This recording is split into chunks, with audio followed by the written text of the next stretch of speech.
আজকের এই সংসদের প্রধান অধিবেশনে বক্তব্য রাখবেন মোহাম্মদ হারুন। মাননীয় সদস্য, আপনার সময় 2 মিনিট।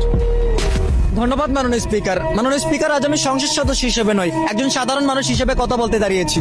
সামাজিক যোগাযোগ মাধ্যমে ভাইরাল হওয়া ছোট ছোট নিষ্পাপ শিশুদের মুখ, রামিসা, আসিয়া, তায়েবা, ফাহিমা, দোলা, এরা শুধু নাম নয়, এরা আমাদের বিবেকের আর্তনাদ। মাননীয় স্পিকার, যে বয়সে তাদের হাতে থাকার কথা ছিল বই পুতুলার রঙিন স্বপ্নাকার, সেই বয়সে তারা হয়েছে ধর্ষণের মতো এই জঘন্য কাজের শিকার। এই নিষ্ঠুরতা শুধু একটি পরিবারের কান্না নয়, এটি পুরো জাতির ব্যর্থতা। মাননীয় স্পিকার, আজ সারা দেশের মানুষের মনে একটি প্রশ্ন। মাননীয় স্পিকার, আর কত শিশু হারালে আমরা জাগবো? কবে এই শিশু ধর্ষণের বিচার পাবো? আর কত মায়ের বুক খালি হলে অপরাধের বিরুদ্ধে কঠোর ব্যবস্থা নেব?